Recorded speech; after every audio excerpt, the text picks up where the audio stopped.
तो ये तस्वीरें आपको दिखा रहे हैं हमारे साथ हमारे सहयोगी पंचकुला से जुड़ गई है पुनीता का रुख करेंगे। पुनीता, अभी क्या कुछ चल रहा है वहां पर, तस्वीरें भी दिखाएगा और जानकारी भी दीजिएगा।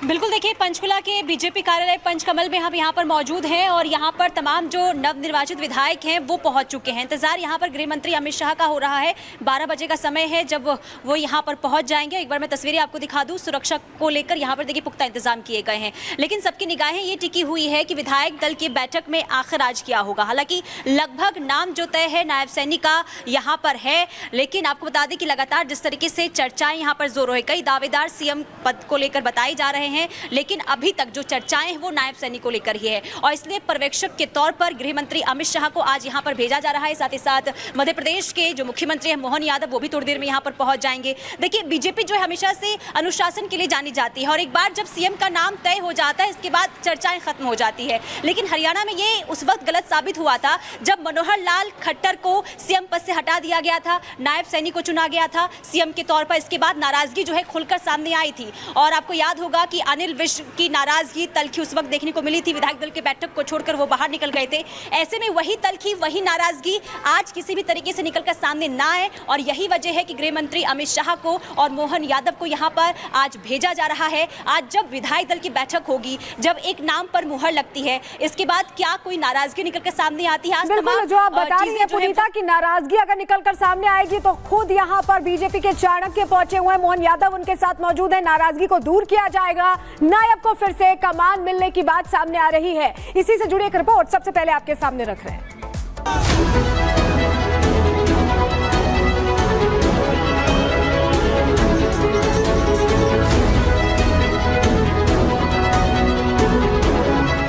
हरियाणा में नायब ही बीजेपी के नायब।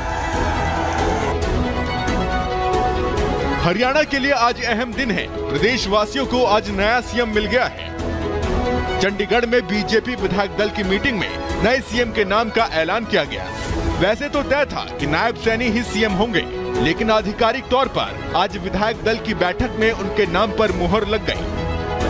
केंद्रीय मंत्री अमित शाह और मध्य प्रदेश के सीएम मोहन यादव बतौर पर्यवेक्षक चंडीगढ़ में विधायक दल की मीटिंग में शामिल हुए और उन्होंने नायब सिंह सैनी के नाम का प्रस्ताव रखा, जिस पर सभी विधायकों ने अपनी सहमति जताई।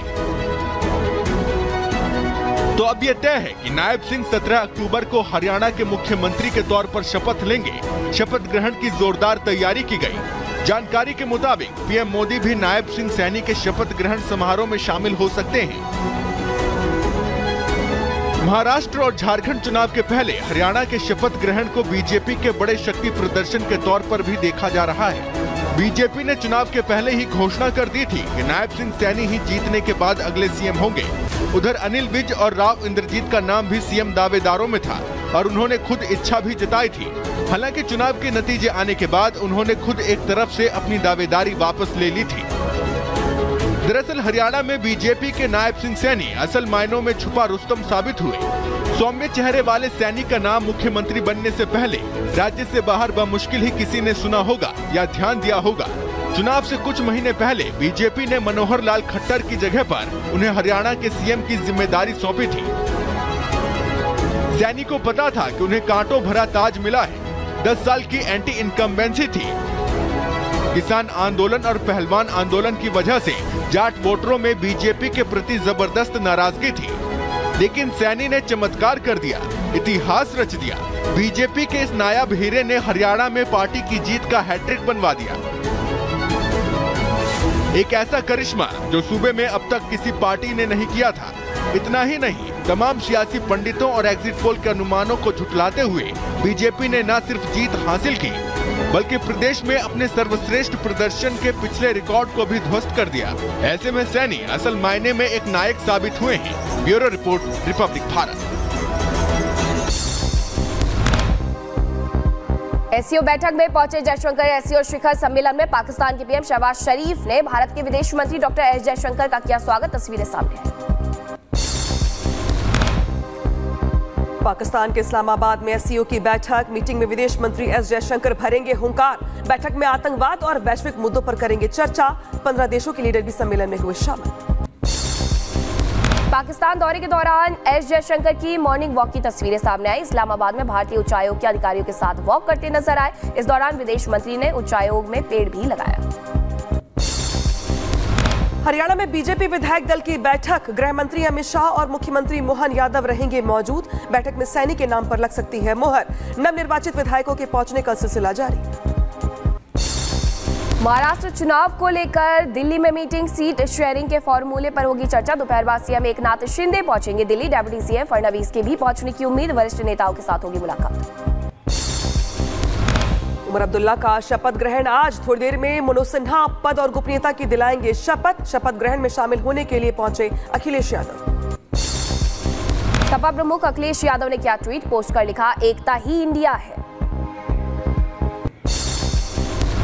उधर बहराइच हिंसा मामले में रामगोपाल की पोस्टमार्टम रिपोर्ट से बड़ा खुलासा हुआ। हत्यारों ने रामगोपाल के पैरों के अंगूठों के नाखून भी उखाड़े। शरीर पर मिले 30 से ज्यादा छर्रे के निशान। मुख्य आरोपी की तलाश कर रही है पुलिस।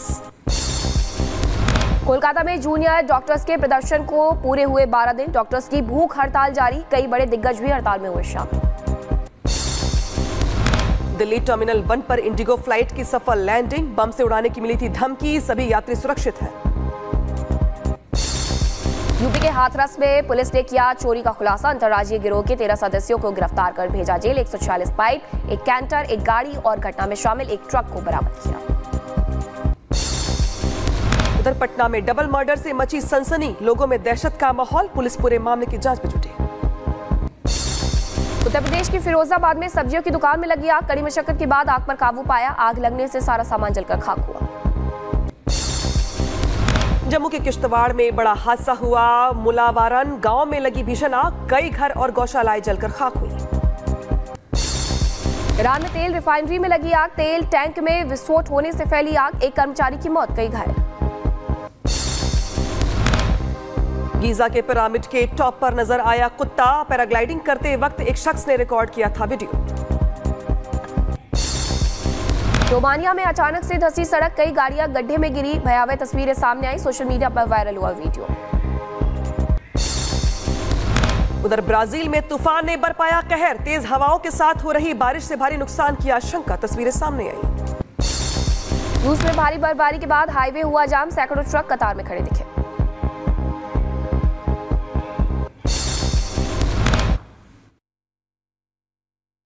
खित्ते से गुर्बत के खात्मे के लिए इक़दामात को तरजीह देना होगी। वज़ीर-ए-आज़म कहते हैं कि गुर्बत माशी नहीं, अखलाकी मसला है। गुर्बत के खात्मे के लिए बुनियादी वजूहात के हल पर तवज्जो देना होगी, जबकि आने वाली नस्लों को बेहतर मुस्तकबिल देना आलमी रहनुमाओं की जिम्मेदारी है। आलमी मंजरनामे पर मौसमी तब्दीली के चैलेंज का जिक्र किया वज़ीर-ए-आज़म मोहम्मद शहबाज शरीफ ने और कहा कि कुदरती आफात से निमटने के लिए मिलकर काम करना होगा। माहौलियाती खतरात से निमटने के लिए इज्तिमाई इक़दामात करना ज़रूरी है।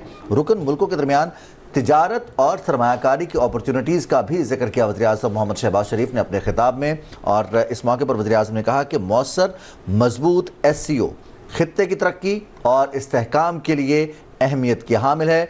मुआशी शोबे में ताउन और मौके SCO की अहम ताकत हैं। बिल्कुल जी, वज़ीर आज़म का निहायत मौसर और मुदल्लिल अंदाज में तमाम पहलुओं का अहाता करना जो कि खित्ते की तरक्की के लिए, उसके इस्तेहकाम के लिए और उसकी मजबूती के लिए बहुत ज़रूरी है। SCO के फ़ोरम को किस तरह से मौसर बनाया जा सकता है, उसकी अहमियत को मज़ीद कैसे बढ़ाया जा सकता है, कैसे उसकी अफादियत से फ़ायदा उठाया जा सकता है, तमाम पहलुओं पर वज़ीर आज़म ने खुलकर बात की है। और ना सिर्फ पाकिस्तान के लिए बात की है, क्योंकि पाकिस्तान हमेशा इज्तिमाई काविशों पर, इज्तिमाई जो ज़रूरियात हैं उसके पेश नज़र एक कलेक्टिव एफर्ट पर यकीन रखता है। तो वज़ीर आज़म ने उसी पाकिस्तानी आज़म का इज़हार किया और कहा है कि SCO के प्लेटफॉर्म से किसी भी मंत्री का पहला पाकिस्तान दौरा भी है, क्योंकि 9 साल पहले 2015 में दिसंबर में सुषमा स्वराज जो कि विदेश मंत्री हुआ करती थी वो गई हुई थी और अब जाकर के विदेश मंत्री एस जयशंकर SCO समिट में हिस्सा लेने के लिए वहां पर पहुंचे हुए हैं।